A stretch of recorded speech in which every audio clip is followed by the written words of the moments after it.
I'm Sharon Ijason. Welcome to Laborlands. Thank you for joining us on today's edition. We will be discussing about the plight of workers who used to work with Seawolf Company but now has been taken over by Amcon. But first, let's begin with the news.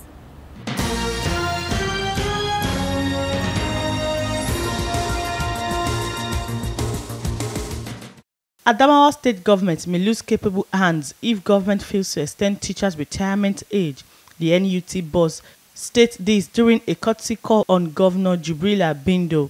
He said education in the state may be left to unqualified people if retirement age extension being advocated for by the teachers is not considered and acted upon. It will help in helping you in clearing even the pensioners that are waiting. It will give you time, a breathing space for you to attend to them, and also those that are retiring is taxing now on the present teachers that are in schools, because when people retire, no employment is being done. So you find out that if you go to a particular school, you find only one person managing 2 classes. So we are pleading that you revisit the age retirement of teachers. He also prayed the governor to consider the issue of teachers' promotion, noting that teachers in the state got their last promotion in 2008. We want to, by the time you have an opening, to remember our promotions. We still have some outstanding promotions and the yearly promotions and upgradings in the primary school. This promotion, Your Excellency, is not everybody that enjoys the promotion. It's only a certain number of people. If you are to promote us here in this room, maybe 10 of us will be among the ones that will be promoted. Governor Bindo responded by charging teachers to double efforts in discharging their responsibility as career molders. He assured that their plight would be looked into, stressing that his administration met a backlog of unpaid salaries and promotions. All these things we are saying, that promotion, we will sit down with you and advise us and tell us the problems and how we go about it. This is the way I do my own. The way our government is placed, we count everybody on board. The governor therefore stood for peace among various divides in the state, stressing that peaceful coexistence would enhance development in the state. Let me acknowledge your presence here. I sincerely appreciate your support because as far as we can remember, we started this program of supporting APC together, and I'm sure I have not disappointed you. Adamawa is one of the backward states in the northeast, going by WAEC and NECO rating, though the present administration has expressed a determination to address the situation by injecting new personnel into the sector.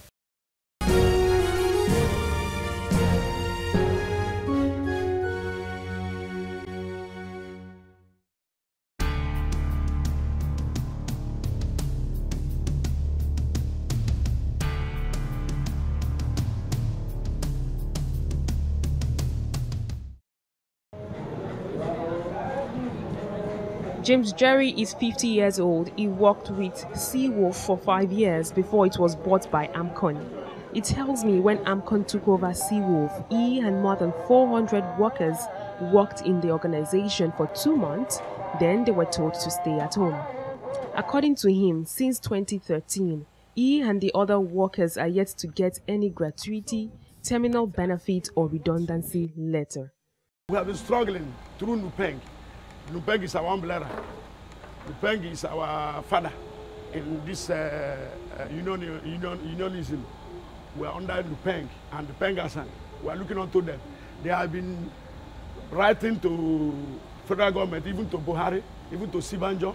They wrote to DSS, to Minister of Petroleum, Minister of Finance is aware of the matter, Labour is aware of the matter, and Gige is aware of the matter. They have been making meetings. In 2015, they promised to pay us one Chike Obi, who was the director of former. He has been off the job. He promised to pay. In 14 days, we have the document. Up to now, tomorrow they will say this, yesterday we will say that. So nothing they do. So Unpaid have threatened 3 days. If they don't pay, they will go on strike. They called Unpaid and they pleaded that they will look into it. We can cancel the strike. Unpaid, this recent one, 14 days again. that if they will go on strike if they don't pay the Seawolf workers off. They say they are also negotiating. So out of it, nothing we're getting. According to Idowu, who worked with Seawolf Company for many years, it tells me it's been a horrible experience. He says it's never happened in the oil and gas sector for workers to be told to sit at home without any terminal benefit. Today, many of the sacked workers are dead, while some are suffering from health issues. It's always what they call a CBA agreement. That is a collective bargaining agreement between the company and the workers. That when you finish working for 1 year or 6 months or 3 years, you are going to be paid off. But in this case, nothing has happened.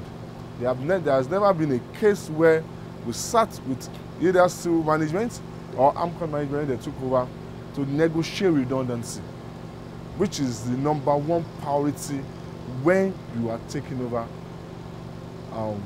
the company. That has never been done between the workers and the AMCON management at all. I mean, we've been living in a very, very serious condition. Myself, my wife, I mean, it has been challenging. That's what I can use. Another case is that of Godi Egube, who says he is homeless, lost his wife, and his kids have stopped schooling. Ever since we have been hearing all sorts of story here, they are going to pay tomorrow, they are going to pay tomorrow, just like that. Up till now, nothing like that. And the most funny part of it is that our children are no more going to school. Myself, I have no home again. Since my wife died, no home. I cannot pay my rent. I'm squatting with somebody now. I relocate my children to the village, and they're not going to school anymore.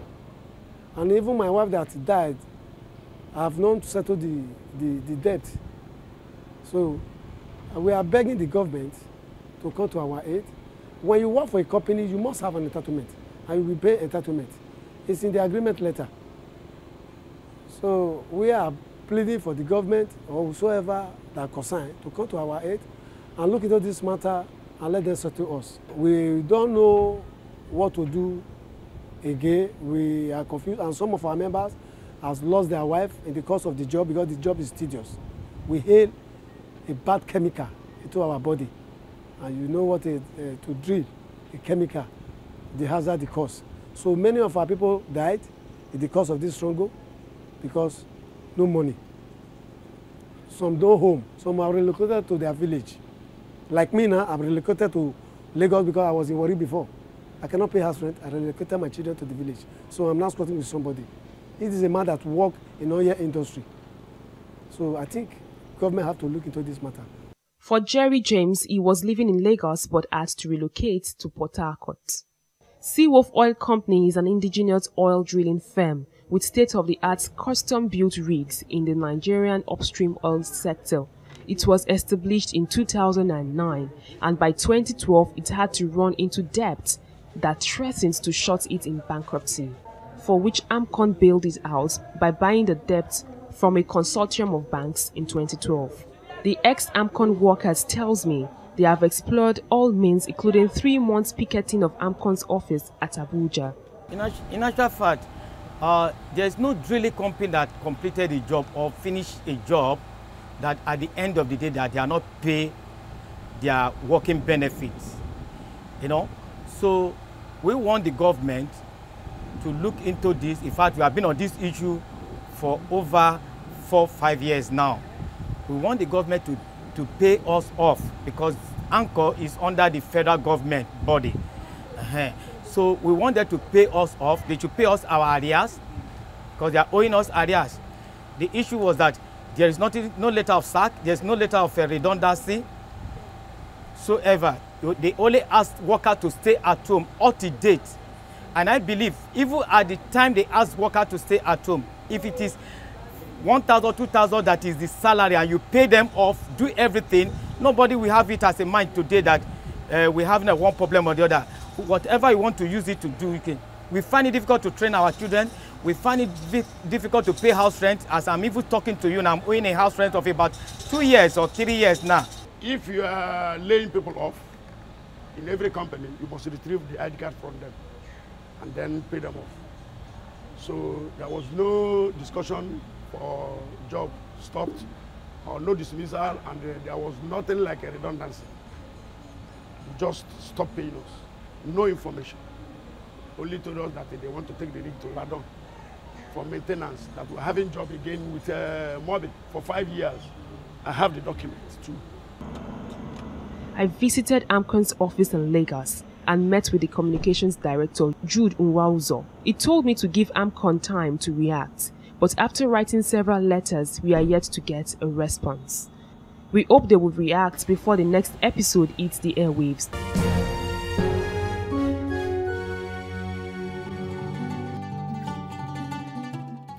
The case of the Seawolf workers branch of Nupeng is a very pathetic one. I will attribute that, to another failure policy, of Nigeria, because we have a government of the day that does not have good policies for workers. Because I can't understand why a company like Seawolf we close shop initially, push workers, aside, and the government is not doing anything. Government came back with an agency they call AMCON, and AMCON have refused to pay workers their dues. Workers are dying by the day, and government and AMCON are not bothered. It's very true. It has been 4 years.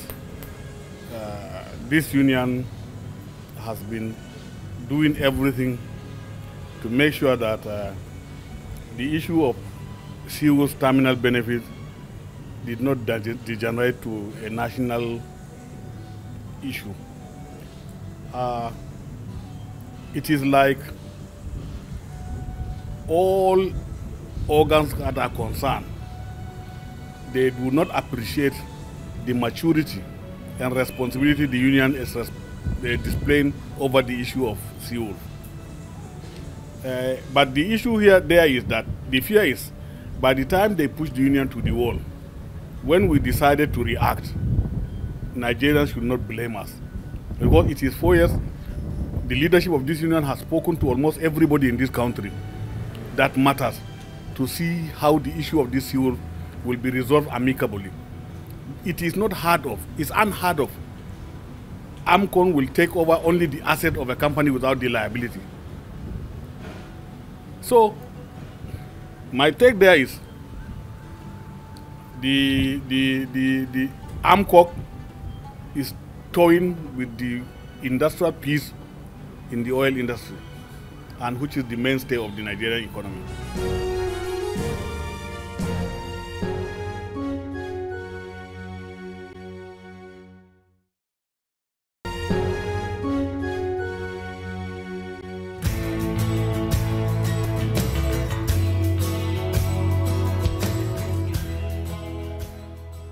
On the Profile interview segment this week, I will be speaking with the General Secretary of Nupeng. He will be shedding light on the plan the union has to ensure that Seawolf workers get the terminal benefits. Join me.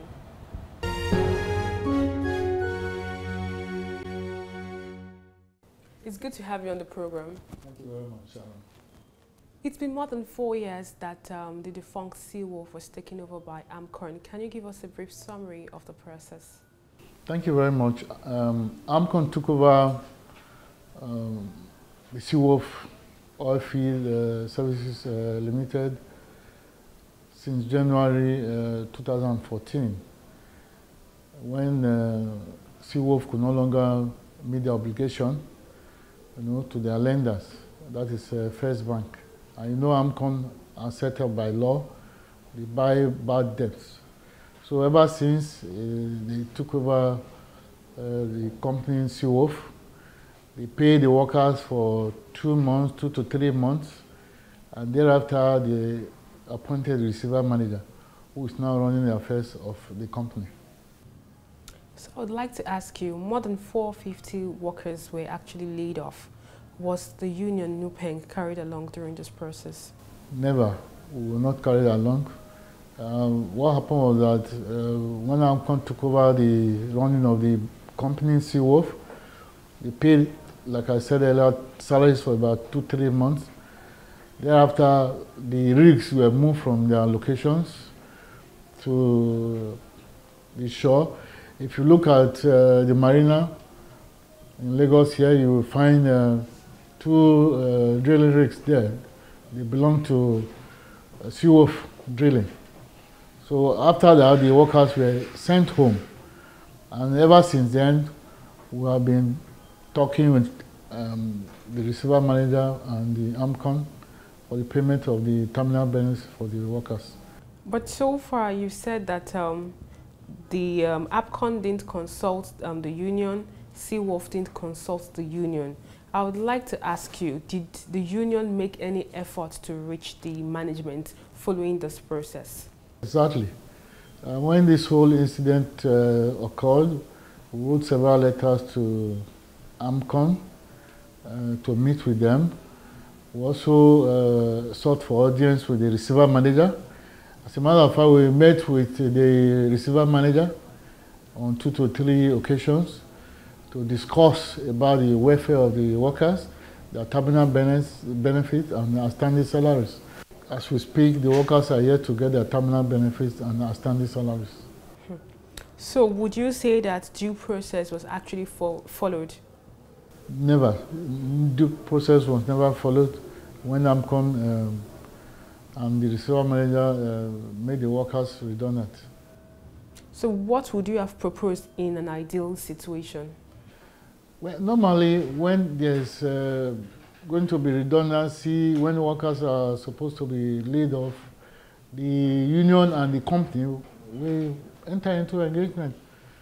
The company will have to tell the union the reason why they are carrying out the redundancy, why the workers can no longer continue employment. But in this instance, there was nothing like that. So it was not properly carried out. Can you share with us the Nigerian labor laws and how it protects workers when it comes to redundancy in this case? Yeah, if you look at the Labor Act, Section 20, it says explicit, when redundancy is being contemplated, it is expected that the employer will inform the union or inform the workers of the anticipated redundancy that is coming. And once the union gets such notice, they will have to write to the employer for a meeting to discuss the modalities, to know why and the reason why such redundancy exercise is taking place.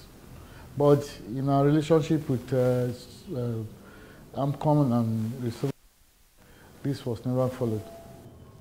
Workers are demanding for their terminal benefit. I would like to ask you, the terminal benefit has not actually been paid. Is there any development following this, this issue on ground? Well, this issue has taken a long time. Like I said earlier, we have written several letters to AMCON trying to engage them. At a point, discussions were going on very well. Before this new board of AMCON came on board, we met with the managing director of AMCON, who demanded that the union should bring their claim, which we did. And also the claims were also given to the receiver manager.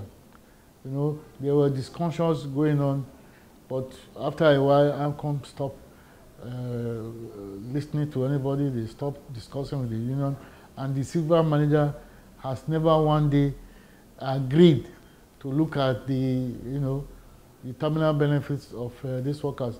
He has always maintained that they are not his workers, he doesn't know them, and as such, he has nothing to do with them. But we are very much aware that the workers, after serving for several years, were actually thrown into the labor market unprepared for it. How has it been relating with the workers that are affected so far? What has been the news? Well, as much as possible, we have tried to calm them down because the way it happened abruptly, some of the workers wanted to take laws into their hands. Even at a point in time, they had to even go to AMCON, the state representatives to AMCON offices in Abuja to meet with the managing director of AMCON, and discussions were ongoing, really. But just that we didn't see the end of that discussion any longer. But in our own little way, we have been trying to calm them down to exercise restraint so that we're able to drive the process to the end. But the other angle to it is that AMCON saw these workers as a threat coming to their offices. They claimed they were coming there to harass their workers and other persons using that premises. So because of that, they went to court, to seek for an injunction to restrain the union workers from coming to picket or disturb their peace. So because of that, we have been locked in a lawsuit ever since then on this issue. All our attempts to make sure we settle this matter out of court, and for us and AMCON and the receiver manager to sit down and resolve this issue have proved abortive. This matter has been in court since 2015, 2014-15. So, and we're in 2018. The workers are suffering, their families are suffering, they are dying, and all that.